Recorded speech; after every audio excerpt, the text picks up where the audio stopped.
मध्य प्रदेश होशंगाबाद जिले की तहसील में जमीनों के दाम उम्मीद से कहीं ज्यादा बढ़े हैं, क्योंकि यह सैर-सपाटे की मशहूर जगह पचमढ़ी के नजदीक है। इसके अलावा सोहागपुर से चंद किलोमीटर की दूरी पर एक और जगह बड़ी तेजी से सैलानियों की पसंद बनती जा रही है। इसकी वजह वाइल्ड लाइफ का रोमांच और यहाँ की कुदरती खूबसूरती है। सैलानियों की आवाजाही के चलते सोहागपुर में धड़ल्ले से होटल, रिसोर्ट और ढाबे खुलते जा रहे हैं। दिल्ली के पॉश इलाके वसंत विहार की रहने वाली 40 साला लीना शर्मा का सोहागपुर अक्सर आना जाना होता रहता था, क्योंकि यहाँ उसकी 22 एकड़ जमीन थी, जो उसके नाना और मौसी मुन्नीबाई ने उसके नाम कर दी थी। लीना शर्मा की इस जमीन की कीमत करोड़ों रुपए में थी, लेकिन इसमें से 10 एकड़ जमीन उसके रिश्ते के मामा प्रदीप शर्मा ने दबा रखी थी। 21 अप्रैल 2016 को लीना शर्मा खासतौर से अपनी जमीन की निपत के लिए भोपाल होते हुए सोहागपुर आई थी। 23 अप्रैल 2016 को पटवारी और आरआई ने लीना शर्मा के हिस्से की जमीन नापकर उसे मालिकाना हक सौंपा, तो उसने तुरंत जमीन पर बाड़ लगाने का काम शुरू कर दिया। दरअसल लीना शर्मा 2 करोड़ रुपए में इस जमीन का सौदा कर चुकी थी और इस पैसे से दिल्ली में ही जायदाद खरीदने का मन बना चुकी थी। 29 अप्रैल 2016 को बाड़ लगाने के दौरान प्रदीप शर्मा अपने 2 नौकरों राजेंद्र कुमरे और गोरेलाल के साथ आया और जमीन को लेकर उससे झगड़ना शुरू कर दिया। प्रदीप सोहागपुर का रसूखदार शख्स था और सोहागपुर ब्लॉक कांग्रेस का अध्यक्ष भी। झगड़ा इतना बड़ा कि प्रदीप शर्मा और उसके नौकरों ने मिलकर लीना शर्मा की हत्या कर दी।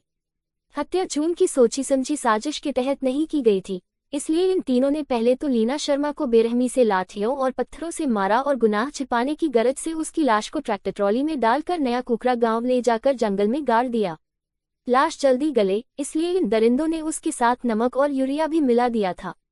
हत्या करने के बाद प्रदीप शर्मा सामान्य रहते हुए कस्बे में ऐसे घूमता रहा जैसे कुछ हुआ ही न हो। जाहिर है वह यह मानकर चल रहा था कि लीना शर्मा के कत्ल की खबर किसी को नहीं लगेगी और जब उसकी लाश सरगल जाएगी तब वह पुलिस में जाकर लीना शर्मा की गुमशुदगी की रिपोर्ट लिखा देगा। लेकिन उसने ऐसा नहीं किया। लीना शर्मा की जिंदगी किसी अफसाने से कम नहीं कही जा सकती। जब वह बहुत छोटी थी तभी उसके माँ बाप चल बसे थे, इसलिए उसकी बड़ी बहन हेमा की परवरिश मौसी ने की थी। मरने से पहले ही मौसी ने अपनी जमीन इन दोनों बहनों के नाम कर दी थी। बाद में लीना शर्मा अपनी बहन हेमा के साथ भोपाल आकर परी बाजार में रहने लगी थी। लीना शर्मा खूबसूरत थी और होनहार भी, लिहाजा उसने फॉरेन ट्रेड से स्नातक की डिग्री हासिल की और जल्द ही उसकी नौकरी अमेरिकी एम्बेसी में बतौर कंसल्टेंट लग गई। लेकिन अपने पति से उसकी पटरी नहीं बैठी तो तलाक भी हो गया। जल्द ही अपना दुखद अतीत भुलाकर वह दिल्ली में ही बस गई और अपनी खुद की कंसल्टेंसी कंपनी चलाने लगी। 40 साल की हुई तो लीना शर्मा ने दोबारा शादी करने का फैसला कर लिया, लेकिन शादी के पहले वह सोहागपुर की जमीन के झंझट को निपटा लेना चाहती थी, पर रिश्ते के मामा प्रदीप शर्मा ने उसके मंसूबों पर पानी फेर दिया। लीना शर्मा की हत्या एक राज ही बनकर रह जाती अगर उसके दोस्त उसे नहीं ढूंढते। जब लीना शर्मा तयशुदा वक्त पर नहीं लौटी और उसका मोबाइल फोन बंद रहने लगा, तो भोपाल में रह रही उसकी सहेली ऋतु शुक्ला ने उसकी गुमशुदगी की खबर पुलिस कंट्रोल रूम में दी। पुलिस ने मामले को गंभीरता से लेते हुए प्रदीप शर्मा से संपर्क किया, तो वह घबरा गया और भांजी के गुम होने की रिपोर्ट सोहागपुर थाने में लिखाई, जबकि वही बेहतर जानता था कि लीना शर्मा अब इस दुनिया में नहीं है।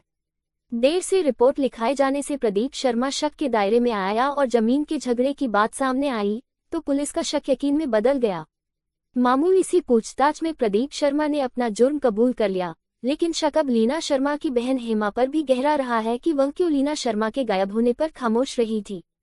कहीं उसकी इस कलयुगी मामा से किसी तरह की मिलीभगत तो नहीं थी। इस तरफ भी पुलिस पड़ताल कर रही है, क्योंकि अब उस पर सच सामने लाने का दबाव बढ़ता जा रहा है।